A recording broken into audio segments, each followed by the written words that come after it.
Welcome back, everybody, to some more Grand Tactician, the Civil War. They're continuing to update daily the information about what's going to be in the next patch, which is now about 4 to 5 days away. It's going to be a fantastic upgrade to the existing game, and I think by the time that comes out, we should have a really stable and pretty solid experience that'll be ready for an 1861 campaign. So once we've defeated the CSA in this particular campaign, we're going to move on to a Confederate campaign. Probably going to be a short episode today. It's my son's birthday party later on, and I want to make sure I have time to get everything ready. But let's go ahead and just have Grant continue to pursue the Army of the Mississippi.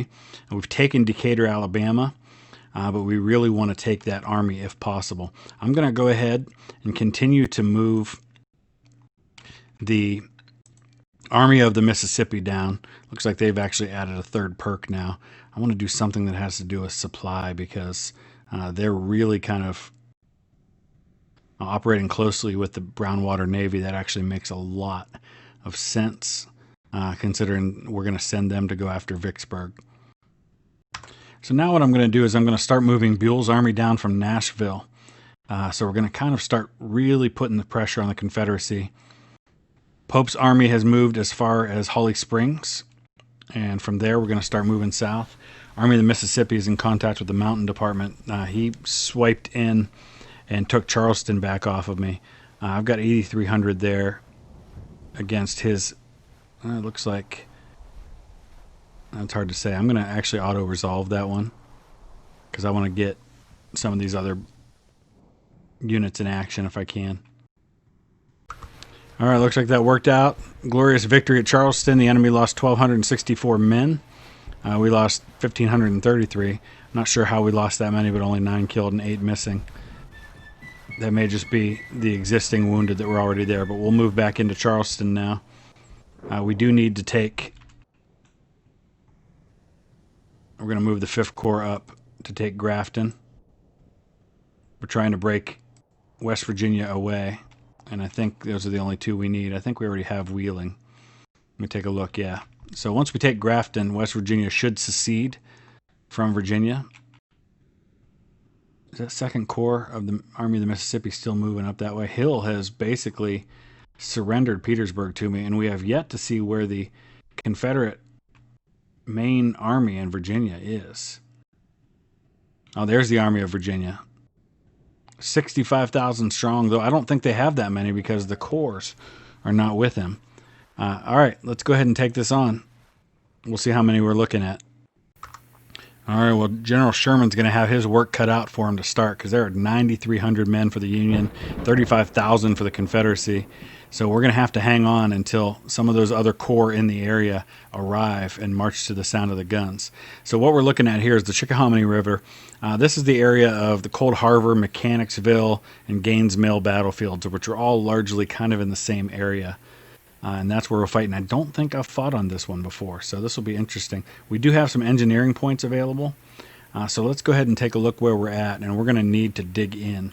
It's 7:30 in the morning, so we may not get very far with that, but I'd very much like to find a good spot to put some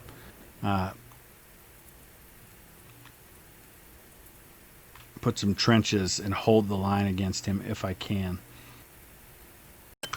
All right, so we're going to build breastworks. We have just 1 brigade with 2,000 men of infantry, but they have Burnside carbines, which is nice. And then beyond that, actually, no, they don't. That's the engineer brigade.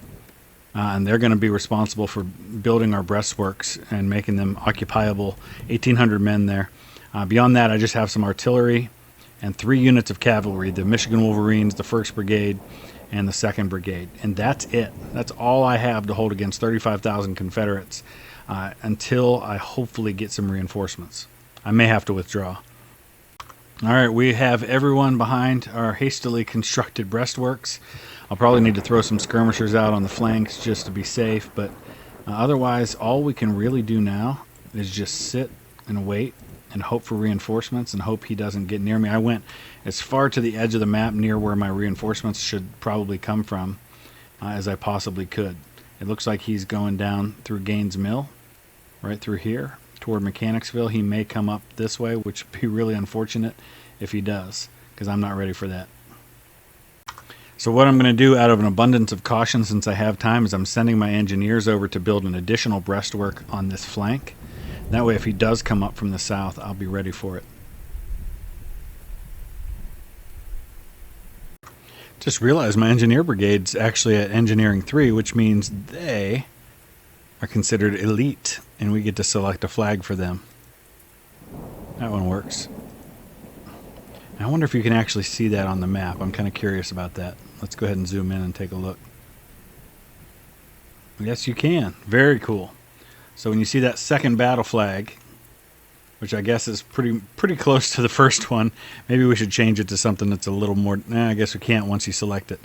But I thought that's cool. I love the idea of being able to distinguish elite units on the battlefield with that second flag. The Confederates are getting closer, but it's 4 o'clock in the afternoon. I'm hoping it doesn't force a withdrawal because he takes too many of the victory points. But you can see here that they've moved up as far as Beaver Dam Creek. They're getting closer. Okay, our skirmishers spotted the lead elements of his force. It's actually day 2 and still no sign of any reinforcements coming this way. So we're going to be outnumbered about 4 to 1. We're behind breastworks and with really good guns. The only question is, how long can we hold on without decent reinforcements, or how long can our ammo last in this case? So we're going to bring the skirmishers in.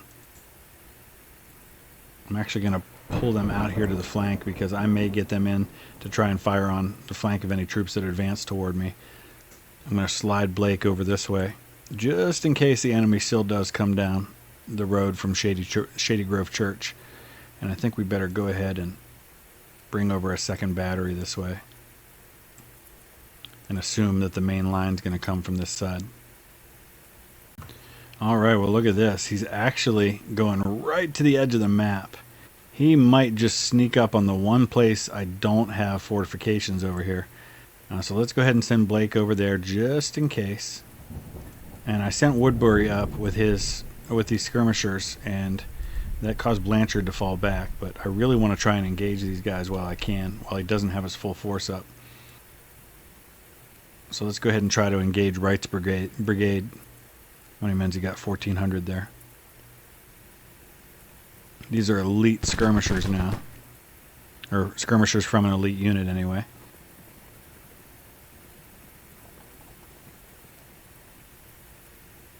He's not withdrawing off the map, is he? So we've got Mahoney right here.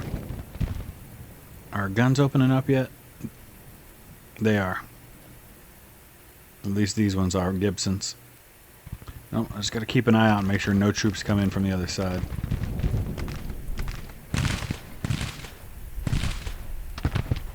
Alright boys, do your thing.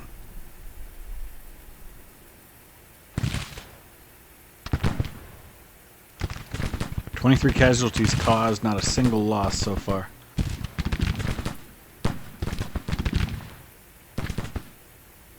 Every advantage I can possibly get is going to be helpful right now.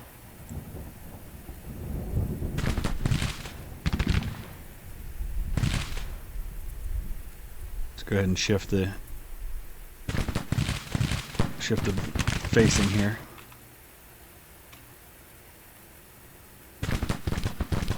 Nicely done, Boyce. How many casualties did we cause?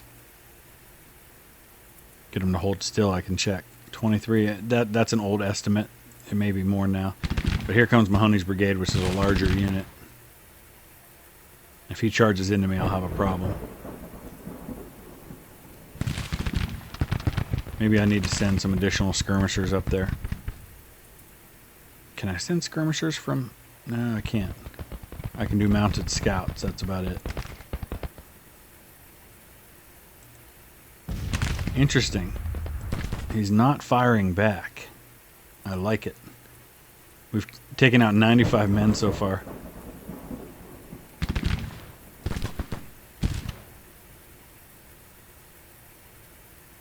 He seems reluctant to bring on a general engagement, which is surprising. Now we've got Armistead's brigade. Armistead's father, his name was Walker Keith Armistead, was one of... oh boy, our facing got screwed up there. Was one of the earliest first in his class graduates of West Point. Darn it. That messed us up big time. We lost 30 men because of it. And Armistead's uncle was the commander of Fort McHenry during the famous battle where the Star-Spangled Banner was written. And then I just recently learned this one. This was kind of interesting. Louis Armistead, who was killed, mortally wounded at Gettysburg, a good friend to Winfield Scott Hancock on the other side. Louis Armistead's grandson married William Tecumseh Sherman's granddaughter. All right, boys, keep it up. But now we're facing fire coming back at us. But for the most part, the enemy doesn't seem to want to engage. What do the casualties look like now? Yeah, that's awesome. They've taken 30 and inflicted 200. I love it. All right, Woodbury, might be time to get back. All right, here he comes. It looks like he was just trying to get himself into place. Looks like the main bodies of the troops are right there in the center. His artillery is now opening up on me. We're going to bring Blake over here. I may need to shift one or both of these guys over again at some point. But right now we just need to hang on for dear life. So he pulled completely out of his position. So I sent those skirmishers back out just to see what was going on. And I've run into some of Stuart's cavalry. And it does look like there's infantry behind it.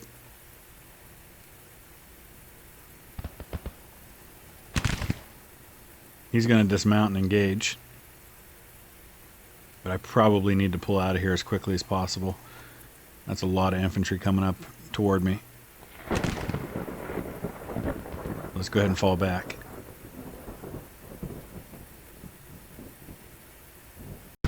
Alright, our skirmishers are once again engaging his force. He just doesn't seem interested in advancing on my position. He's really being hesitant. I don't know if it's because of the fortifications or what, that he just doesn't want any piece of it. So we're going to let these skirmishers keep doing their thing. And they're actually driving off the skirmishers that he was facing. Now we are facing some artillery fire coming in, so we got to be careful here. We're starting to lose a lot of men, so let's go ahead and fall back. It's almost nighttime once again.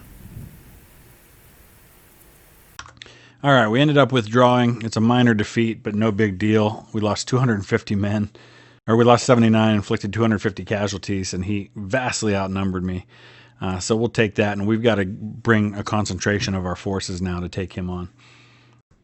So it turns out the 2nd Corps was not in an offensive stance. It was in a defensive stance, which is why it didn't come to the sound of the guns. I was wondering why I didn't get reinforcements. That would explain it.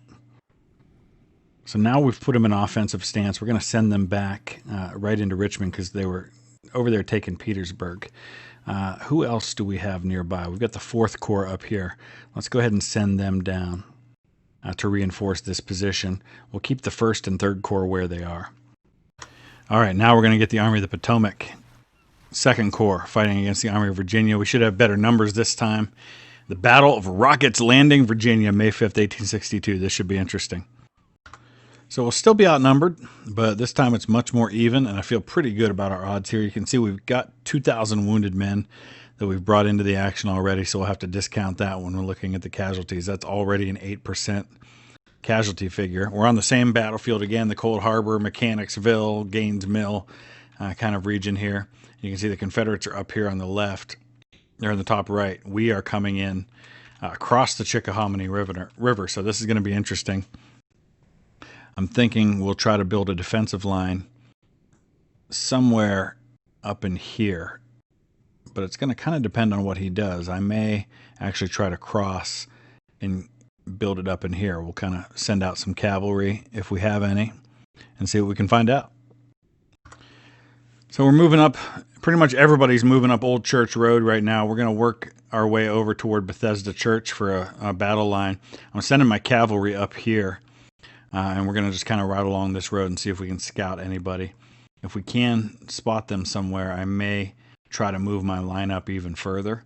But I'm liking the idea of this area right here as a possible battle line. It's actually 2 o'clock in the morning right now. So we're moving in the middle of the night to get into position. Okay, let's pause for a second because he's actually already taken Bethesda Church. So it seems that we're more likely to want to probably build our defensive lines right up here with him coming in this way. 4:30 in the morning, and we've got our battle line. I feel like it's a pretty strong position. You can kind of see where we're at. I do need to bring up some of my guns a little further so they're a little closer to the action. In fact, I might, for example, squeeze a battery in right here. It seems like a good spot to put one. Maybe back a little further. So it looks like he wasn't really interested in moving himself. So I'm going to go ahead and get on the attack. He built himself a defensive line right over here. So let's see if we can draw him out. Looks like we are drawing him out.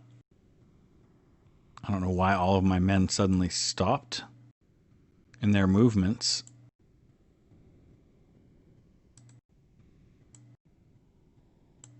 But it looks like now that he saw me moving, he's deciding to advance himself.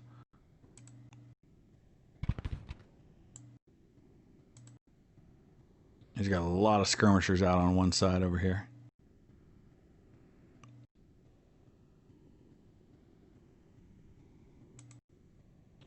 So just to kind of take a look, this is the same second corps we fought with before.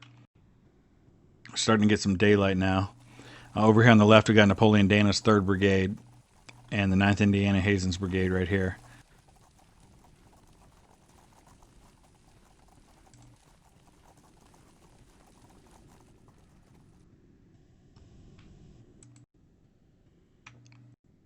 Waiting on Sedgwick to get moved up a little bit.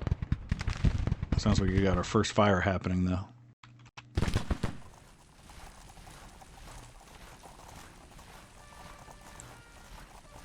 And set up that battery right there. Via my cadets right here.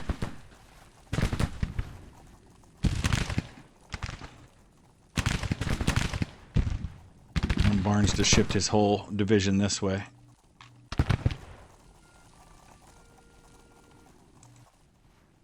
Let's get Blanker's division moved up too. We'll bring them up on the other side of these guns.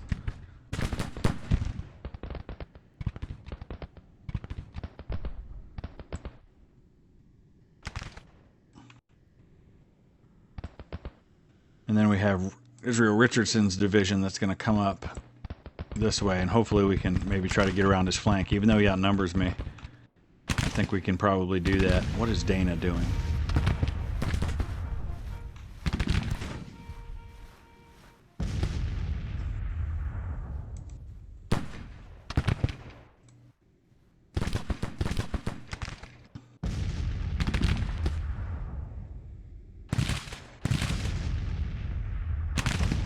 So this is Sedgwick's division right here on the left. Pretty good commander, 8,600 men.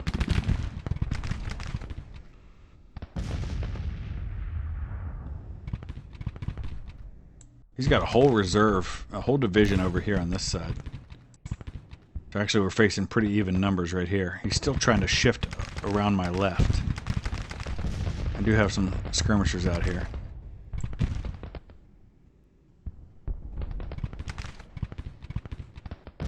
I'm going to move up, try to engage him.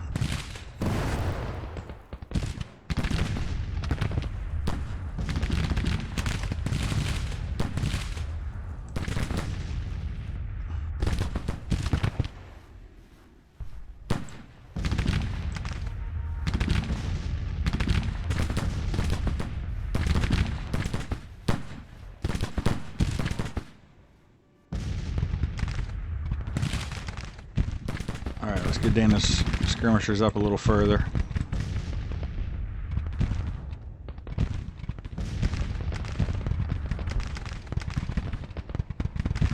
There's Blanker. There he is. Blanker, I need your whole division moved up. But over a little further. There we go.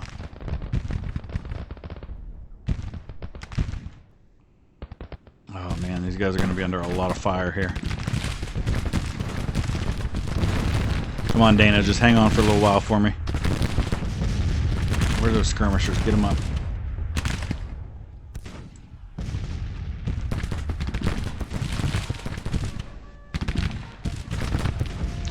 help protect my flank.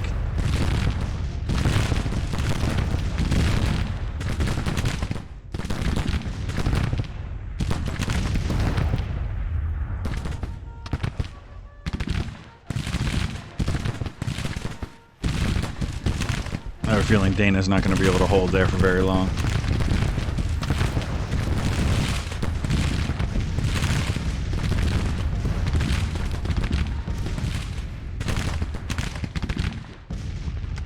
Alright, we've got to get Blanker's division into the action. He's shifting back the other way now. It's just mainly his skirmishers that I'm engaging.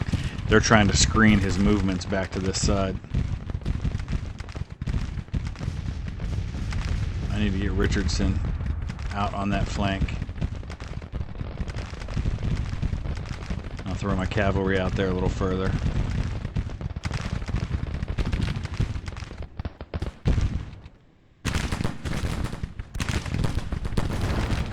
These guns aren't firing. Let's get them moved up.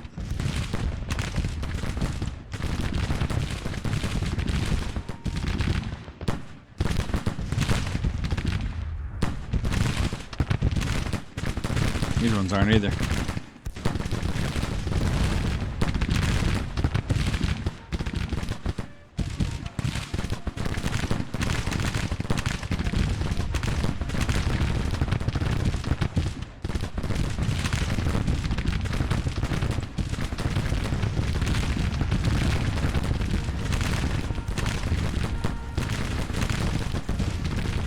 Okay. Now it's just a matter of the boys doing their jobs. I'm a little concerned about Chambers because of the way these skirmishers are lined up.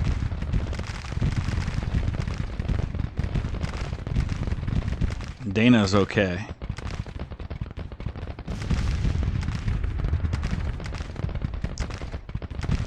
Hazen's brigade taking some casualties. Let's give them some iron discipline here.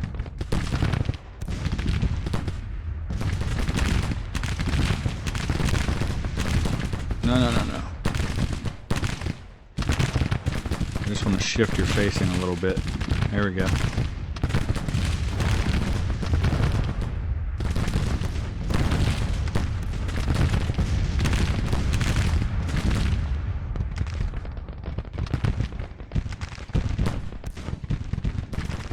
Alright, we're trying to bring Richardson's division over to engage these guys. I want to see how the casualties are going. And I also want to make sure we're not getting notification that others have arrived. No, okay. Alright, remember we started with 2,000 casualties and wounded already on the board, but even without that, so far not great. Twice as many killed on my side. Alright, well they were VMI cadets started moving up and then they stopped. We need to get them advancing again.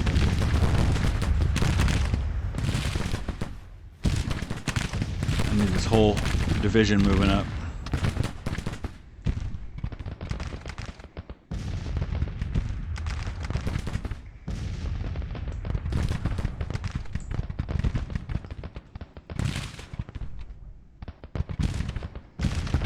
Let's give Blanker's division orders to fire at long range. How are we doing here, Richardson? I'm going to shift them over here. No, not just one. I want to shift Richardson's division a little closer over here to Bethesda Church because we could take on a single brigade there. I'll keep Farnsworth out here just to keep an eye on them. Oh, what is Barnes doing? Get your VMI cadets up, dude. Barnes ended up a division commander during the war. Historically.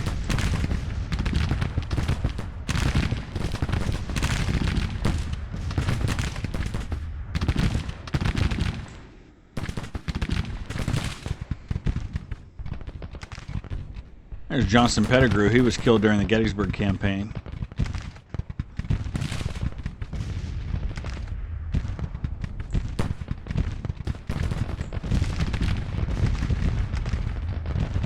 Oh, this way, please. There we go.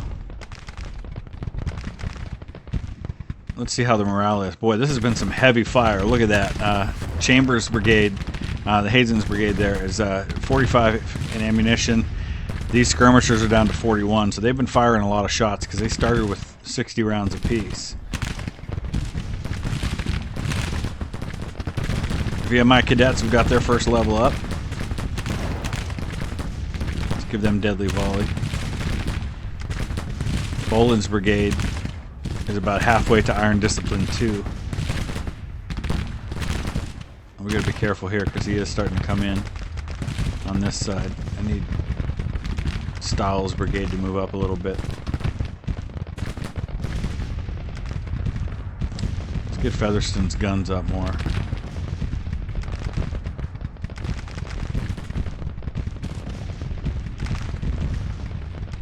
We're waiting for the Irish brigade to move up. Actually, I'm going to put them on this side of Bethesda Church.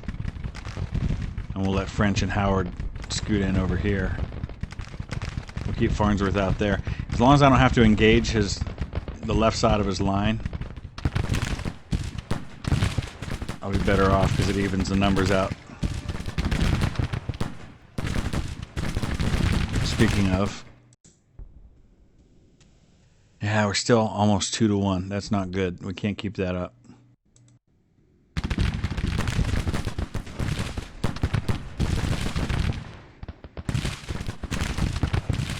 Tell you what. Hazen's brigade. You've lost 700 men.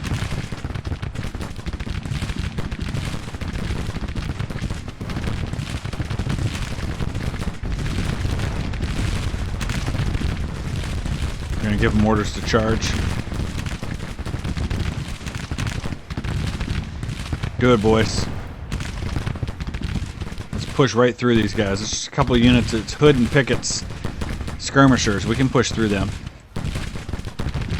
Let's try to turn his flank.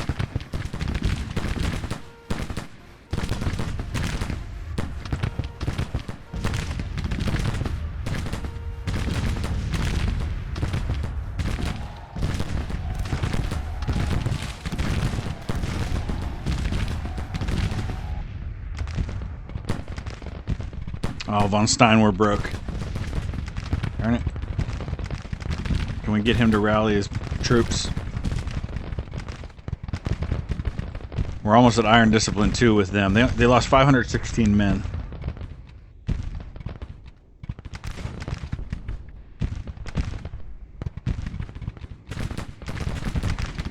Monitor's just out of range of firing. Are these guns engaged? Nope. What if we get them out here a little more in the open? Same with these.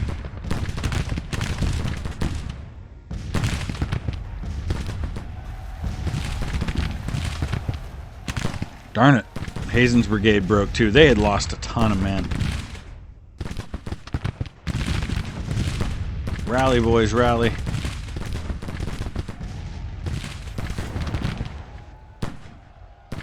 See, Dana hasn't lost nearly as many men.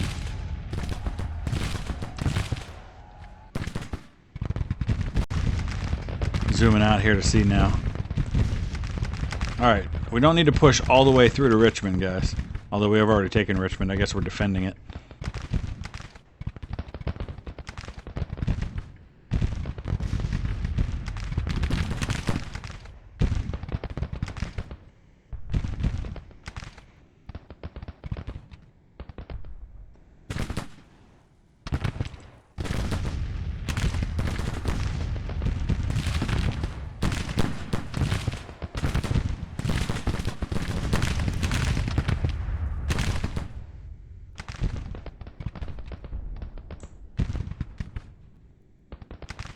Alright, we've got Featherston's 10-pounders firing now.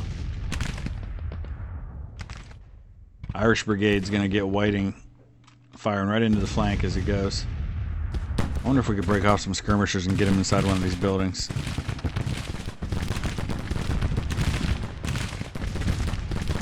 Oh, I don't mean to detach.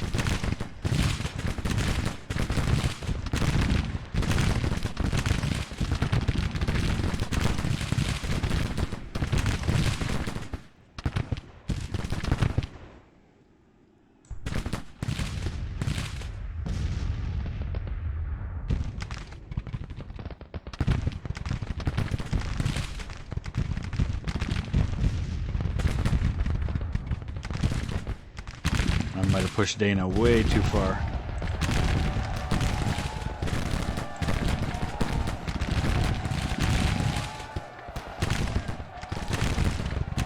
Dana's skirmishers are trying to push through these guns.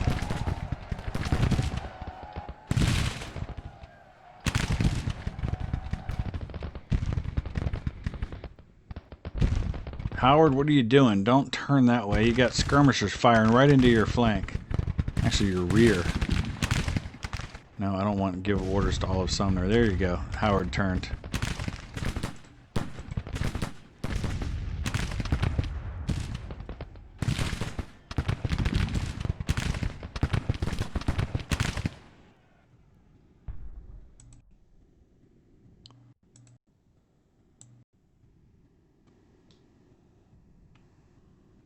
We gotta get French to face the right way. It looks like all of them went into a... There we go. Something happened there and everybody went into the wrong formation. Over here, he's bringing up... He's got 3 batteries in one spot, and I've got a cavalry brigade of 1,200 men over here. Let's give these guys some cold steel, shall we?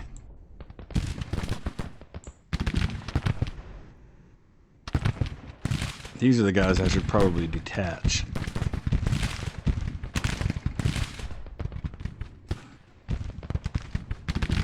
I'm trying to reform these lines because somehow I accidentally clicked on my army commander and changed the formation. Everybody went into a column.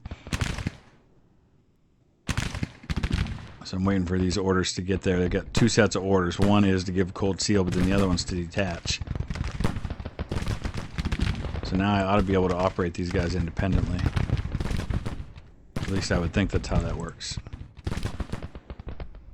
It doesn't look like it is, though. Stop. Somebody was wounded. Who was it? Roy Stone. He's the artillery division commander. Or is that Charles Stone?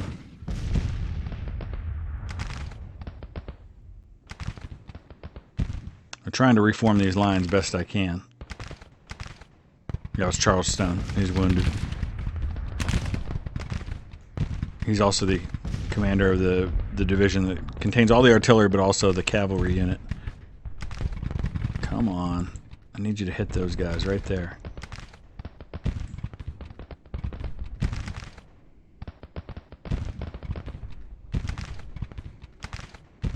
And do it quick.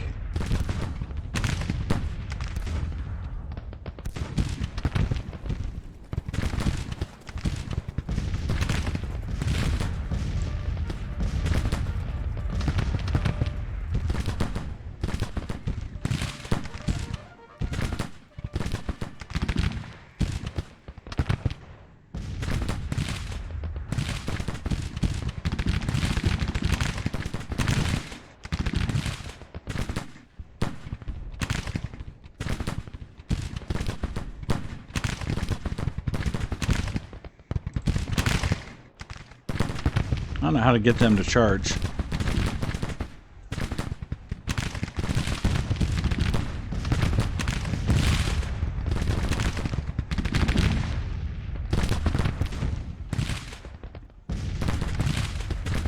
There they go.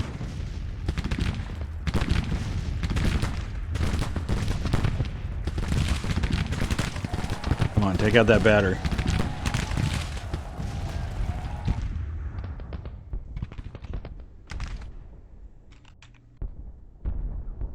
We just lost another brigade over here.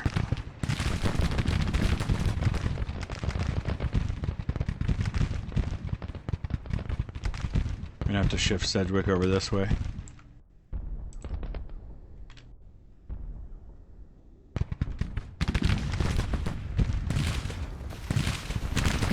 Alright, I don't think we want to take those guns, Farnsworth. I think we just want to take the next unit.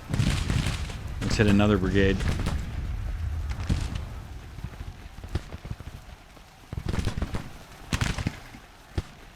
Gotta figure out how to make them ride through this next group.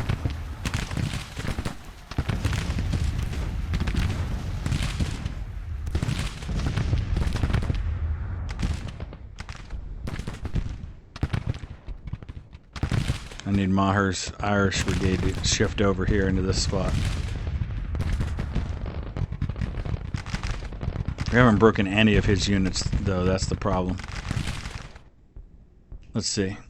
Yeah, 1,000 killed, 700 on his side.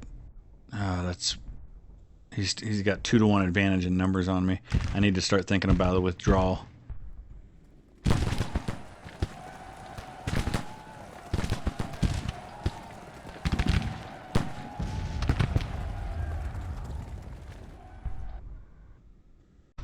Okay, we withdrew. Really costly. 9,788 men lost overall. Now, granted, part of that contains the amount of wounded we already had at the beginning, so it's a little more even, but he had 35,000 men on the field. We've got to concentrate the Army of the Potomac and smash Johnston's army outside of Richmond once and for all. All right, so Adolf von Steinwehr was the one who lost face for us during that battle. But again, I'm not real concerned about it because that was 1 corps of our entire Army of the Potomac. We've actually got 3 more that are on their way. We've got the 4th Corps coming down. We're going to bring the 1st Corps down as well under Irvin McDowell. I think that'll be more than enough to get the job done against Johnston. We'll keep the, who's that, the 3rd Corps up there to guard Winchester. The 5th Corps is pursuing the Army of the Peninsula and about to engage. That's Nathaniel Banks. Make sure on the offensive stance. We've still got the Mountain Department here in Charleston. I think I might need to reinforce them a little bit just to make sure that they've got enough to do what they need to. We're getting low on troops, though. There's actually not too many states from which I can pull enough men. We've had 4,600 deserters from New York, although we have 58,000 men fielded. Let's go ahead and get another New York brigade attached to them. It's going to take them 2 weeks to get there. But we might have to look at policies to grab some additional men somewhere. I need to spend some more money. I'd like to get the U.S. colored troops if we can. So let's go ahead and look at finances. What we need to do is we need to raise politics to get an additional policy. Oh, is colored troops not an option yet? Oh, because we're still working on military too. Once we do that, then we can get U.S. colored troops. All right, here's an opportunity for us. We've got 21,000 men under General Banks, the 5th Corps. This is a battle not only for Grafton, Virginia, but it's also a battle for West Virginia, because if we take Grafton, West Virginia becomes a part of the Union. So we've got almost a 3-to-1 advantage against Magruder. We need to take advantage of that. It's going to be on the first Bull Run battlefield, and I think this will be how we wrap this episode up today, sealing West Virginia for the Union. Let's look and see what the numbers actually say. Yeah, estimated 21,000, estimated 85 for him. He's already got 4,100 wounded that he's taken with him. That's a third of his force. So this is an opportunity to smash the Confederacy with a pretty mixed unit of artillery, infantry, and cavalry. In fact, let's take a look real quick at the 5th Corps. 2,500 cavalry, about 16,000 infantry, and also 89 guns. So that's pretty good. I'm pretty happy with that force. So what I'm doing here is I've got cavalry out wide to my right, looking at this stone bridge, because I think he's down around Matthews Hill, but I'm not entirely sure of that. What I want to make sure is that as I build my defensive line right here with my massive amounts of artillery, is I want to watch against him trying to get around my right.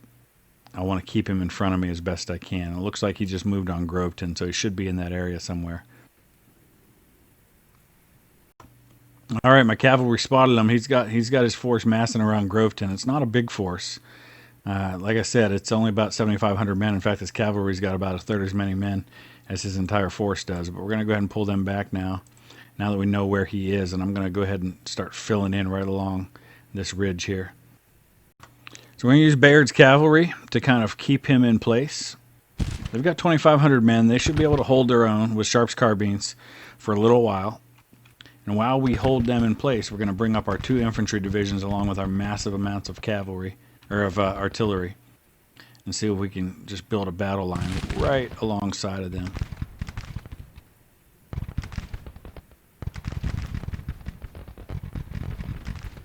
We got James Shields over here. Shields did pretty well for himself during the war.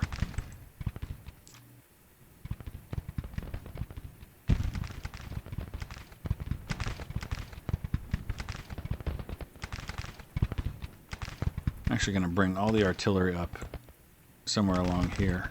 We can really wreak some havoc on him. Let's see how Bert does on his own, though. So far, so good. They're stable morale. Not entirely sure why it's saying they're being hit on their flanks. Seems like everybody's right in front of them.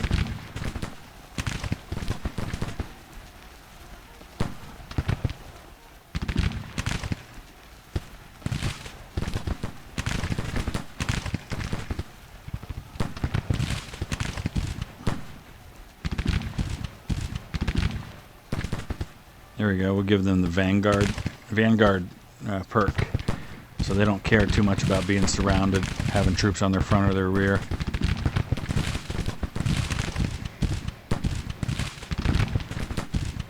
Just hang on, boys. It's interesting, if you notice, as they're taking casualties, more of the vedettes are pushing up. Typically, the standard was that 1 out of every 4 men would hold the horses if they were dismounted. So I guess that's what's happening, is some of those guys are coming in and filling in the gaps. Come on, boys. Let's get up there and help out. So, in case you're curious about who we've got here, we've got the Monmouth Volunteers under Steele right there. This is their first combat experience. And I believe we have another Patron unit in here somewhere. Yeah, 1st Montero Rifles under Bull Nelson. This is also their first combat experience.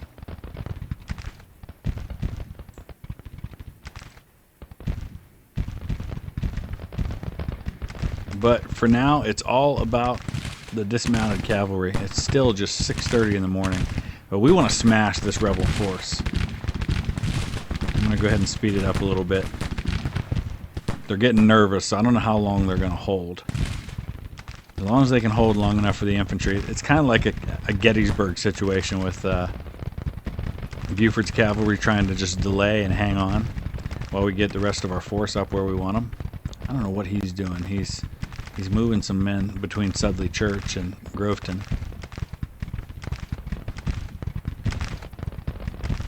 Here we go.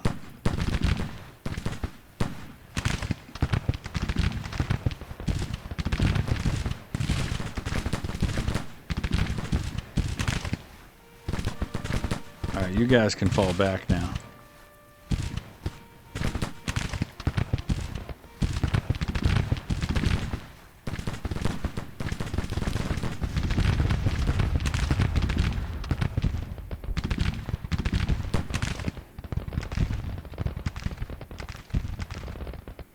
Mount up and head out. Actually, just head to the rear for now. And then we'll get them in the flanks somewhere. Smash into him, Tyler.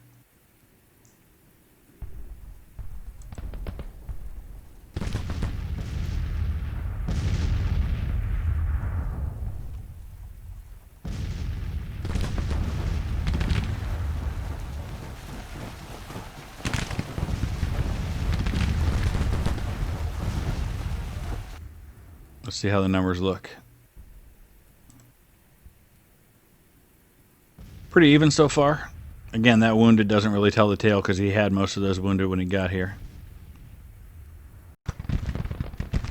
So somehow one of my batteries went straight up under Brookwood, these 10-pounder Parrots, straight up to where he is. Oh, but that was enough to drive him off. So I guess he had seen enough. He didn't take nearly that many casualties.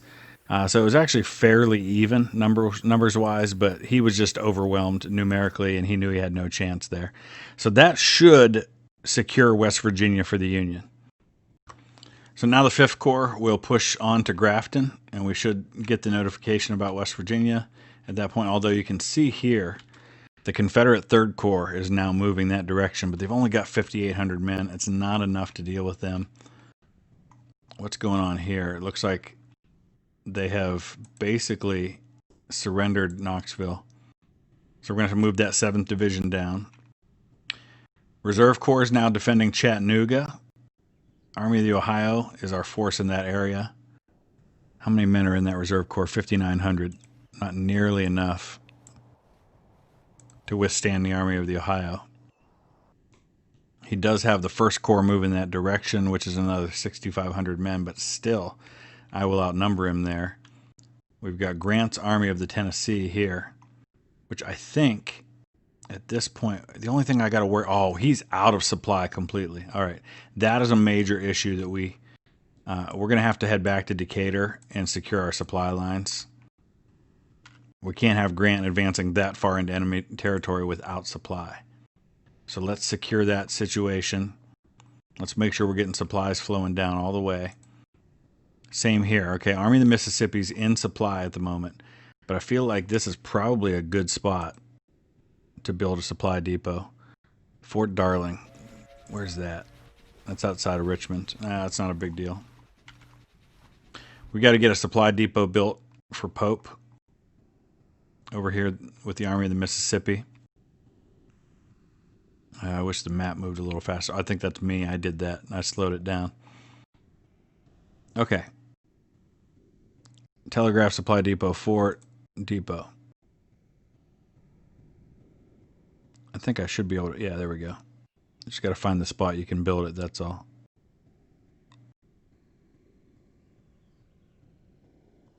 Come on. I had it there for a second. There we go. So we'll get that built. And that should... Hopefully, as long as we can keep it clear and defended, that should be our opportunity. There's West Virginia. Excellent. That'll be our opportunity to start pushing toward Vicksburg. We'll take Jackson and then Vicksburg. We are going to have to move toward Mobile and New Orleans, but I feel like I can probably take them from the north. And we're going to start moving the Army of the Southwest. We're waiting on 3,000 reinforcements. Once we get those 3,000 reinforcements, we'll push toward the Army of the West because we should have even numbers there. Okay, Grant's Army. We're ready to fight a battle here. Who are we trying to assault?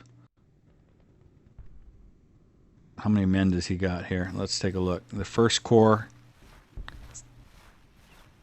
He's only got 6,000 men. All right, let's look at Grant's perks. Do we have one for supply? Because that's probably what I need right now, more than anything.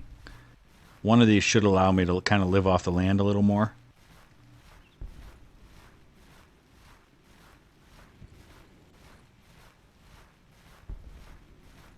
Okay, flying column 1. It's possible to break free from the heavy logistical chain. Its simplicity is to carry more rations and less clothing and tents to allow longer and faster marches. Let's do that. So they are fighting here, and they did win a victory. But we're going to push back toward our supply lines. It looks like the Army of the Ohio won a battle against the Reserve Corps, so now they're going to push toward Chattanooga. Okay, Grant's back in supply now, but let's go ahead and give him an opportunity to sit tight for a little while. All right, we're at the place now where we can do United States colored troops. The use of black soldiers against Southerners will infuriate them and consolidate their morale and resolve. That's okay. We can also do Diplomacy 4. That's going to give me 12-pounder Whitworths, a mini P-1851 rifle, and ocean-glowing ironclad ram ships. All excellent news.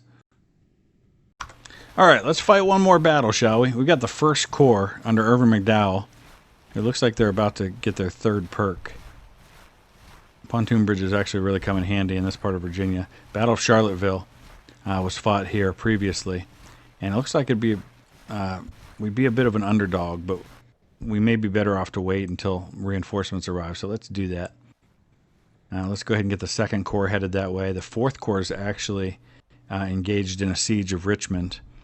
And they've also got room for a 2nd perk. They've already got siege guns. Let's give them Ambulance Corps as well. Got a bit of a problem here. You can see that the Confederates have pushed up the peninsula of...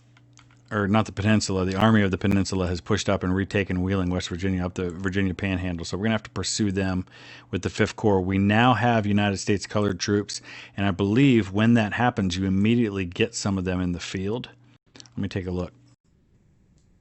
3 U.S. colored troop brigades will be added to Union armies immediately. The use of black soldiers against Southerners will infuriate. Okay, so I don't know what that does to our overall recruitment numbers. But let's go ahead and take a look and see. For example, if we added a unit to the 5th Corps. All right, our numbers don't look to have gone up too much as far as volunteers go. But at least we got those new troops. And I'm not sure where they are, but I'm sure they're probably dispersed throughout.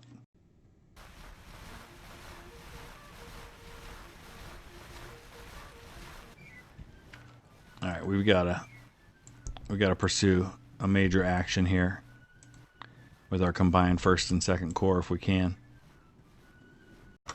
So I've got a new 1st Corps under Henry Halleck that is outside of Richmond. That must be where our 3 brigades of colored infantry are going to form.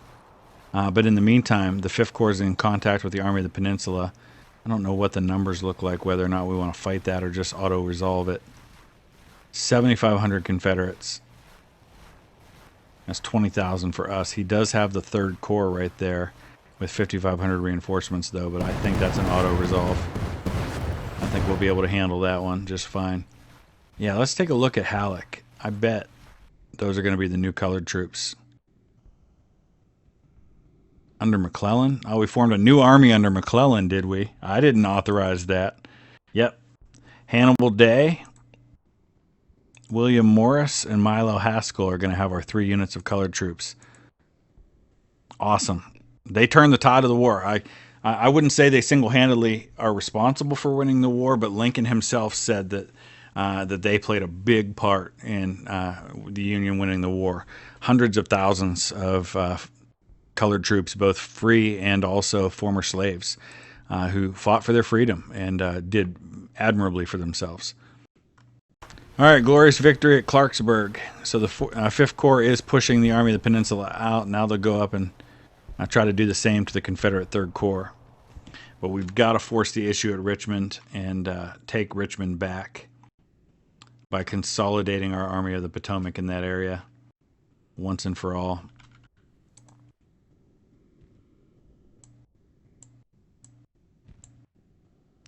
We've already got that 36th Army down there, which is kind of silly because there's no men in the 36th Army at the moment. But we'll move the others that way.